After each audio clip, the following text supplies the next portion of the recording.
30 मेच्या आंदोलनात आपण उन्हात जे आंदोलन केलं त्यावेळेस ओबीसीचा जे आर काढला. बघा किती फसवायचं असतं एखाद्या. 3 महिने झाले त्या जे आरची अंमलबजावणी नाहीये. पोरांनी ऍडमिशन घेतले, पूर्ण फीस दिली. काय पागल समजता का आम्हाला तुम्ही? शिंदे आणि फडणवीस,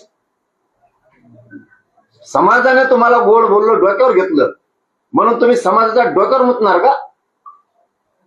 ही कोणती शाळा आहे? मी समाज मरू देणार नाही. तुम्हाला राजकारणातून संपूर्ण समाज मरू दिला जाणार नाही. फीस पूर्ण घेतल्या. याच वेळेस सांगितलं होतं आम्ही, फीस शाळावाले सगळे मागायले. तुम्ही हसन मुश्रीफ साहेबांच्या मंत्रालयाचं पत्र काढा, दादा भुसे साहेबांच्या मंत्रालयाचं पत्र काढा, चंद्रकांत दादा पाटलांच्या काढा, तुम्ही कृषी मधलं काढा, सगळे पत्र काढावं लागतील. तुम्हाला ओबीसी मंत्रालयाचं पत्र काढावं लागत. तेव्हा हे अधिकारी करतात. तुम्ही राज्याअंतर्गत ऍडमिशन, देशांतर्गत ऍडमिशन घेतलेल्या पोरांना सुद्धा महाराष्ट्रातल्या पोरांनी तिकडे ऍडमिशन घेतल्यामुळे सवलती लागू होणार आहेत असं सांगितलं. केल्या लागू सवलती? तुम्ही सवलत लागू म्हणा आम्ही लय दिलं. अरे ज्यावेळेस तुम्ही दिलं, आम्ही दिलात म्हणलो. फडणवीस साहेबांनी काय शब्दांत दुखवलं नाही वर्षात? एकही शब्दांत दुखवलं नाही, एकही. कारण आम्हाला वाटलं आता आमच्या समाजाचं कल्याण करावं. काहीच करणार तुम्ही पुढं. तुमच्या स्वतःच्या मंत्रालयाचा काढला नाही तुम्ही. प्रताप सरनाईक साहेबांनी त्यांच्या बलिदान गेलेल्या कुटुंबासाठी जे आर काढला. उदय सामंत साहेबांनी त्यांच्या मंत्रालयाचा काढला, MIDCचा.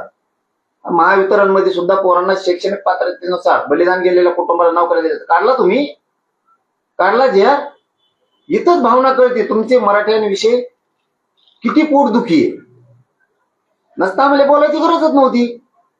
आम्हाला ह्या गोष्टी काही करायचीच गरज नाही. बलिदान गेलेल्या कुटुंबाचे काहींचे पैसे तसे राहिले, काहींच्या नोकऱ्या राहिल्या. का बरं तुमचे अधिकारी सांगितलं नाही कलेक्टर ऑफिस मधून त्यांना की बाबा रे तुम्ही MIDC महावितरण मध्ये नोकऱ्याला अर्ज करा, तुम्ही ST महामंडळात अर्ज करा, आम्हाला सरकारच्या ऑर्डर आहेत की ताबडतोब यांना नोकरीवरती घ्या.